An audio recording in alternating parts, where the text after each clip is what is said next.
সম্পর্ক বাংলা চলচ্চিত্রে একটা বড় শূন্যতা তৈরি করে দিয়ে গেল। মাত্র ৪৩ বছর বয়সে পানিতে ডুবে মারা গেছেন অভিনেতা রাহুল। একজন অভিনেতার জন্য এটা কোনো বয়সই না, এটা তো আরো অনেক গল্প বলার সময়। কিন্তু সেই গল্পটাই হঠাৎ থেমে গেল রাহুল অরুণোদয়ের জীবনে। একটা সময় যখন মানুষ তাকে নতুনভাবে আবিষ্কার করছিল, যখন তার কণ্ঠ, তার ভাবনা, তার অভিনয় আবারও ছুঁয়ে যাচ্ছিল দর্শকদের হৃদয়, ঠিক তখনই হঠাৎ করে সবকিছু নিভে গেল এক নিঃশব্দ অন্ধকারে। তার যাত্রার শুরুটা ছিল স্বপ্নময়, চিরদিনই তুমি যে আমার, একটা সিনেমা যেটা শুধু একটা চলচ্চিত্র ছিল না, এটা ছিল এক প্রজন্মের অনুভূতি, ভালোবাসার এক নিঃশব্দ ভাষা। এই সিনেমা মুক্তির পর রাহুল যেন এক লাফে পৌঁছে যান মানুষের হৃদয়ের খুব গভীরে। তার চোখের ভাষা, সংলাপ বলার ভঙ্গি আর সেই নিঃশব্দ আবেগ সব মিলিয়ে চিরদিনই তুমি যে আমার হয়ে ওঠে এক অবিস্মরণীয় নাম। আজও যখন কেউ সেই সিনেমাটা আবার চালায়, মনে হয় এই তো সেদিনের কথা। একটা আবেগ, একটা ভালোবাসা, একটা মায়া বারবার দেখলেও যেন একটু পুরনো লাগে না। অনেকেই বলে এই সিনেমা শুধু দেখা যায় না, এটা অনুভব করতে হয়।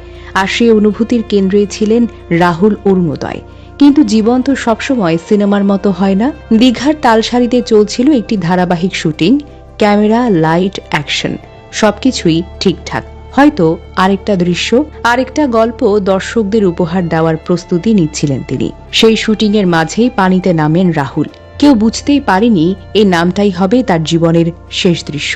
হঠাৎ করেই তিনি তলিয়ে যান একেবারে পানির নিচে। চারপাশে ছুটে আসেন টেকনিশিয়ানরা, চেষ্টা করেন বাঁচানোর, উদ্ধার করে দ্রুত হাসপাতালে নেওয়া হয় তাকে। কিন্তু সব চেষ্টা থেমে যায় এক নির্মম বাস্তবতায়। একজন অভিনেতা যিনি পর্দায় অসংখ্যবার জীবনকে জিতিয়েছেন, বাস্তব জীবনের এই লড়াইয়ে হেরে গেলেন নীরবে।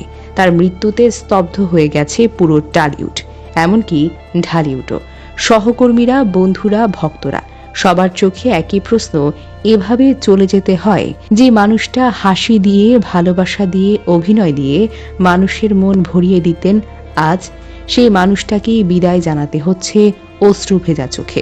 সবচেয়ে কষ্টের জায়গাটা হয়তো তার পরিবার, তার সন্তান, যে হয়তো এখনো বুঝতেই পারছে না তার বাবা আর কোনো দিন ফিরবে না। মানুষের জীবন বড়ই অদ্ভুত, কেউ গল্প তৈরি করে আর কেউ হঠাৎ করেই গল্প হয়ে যায়।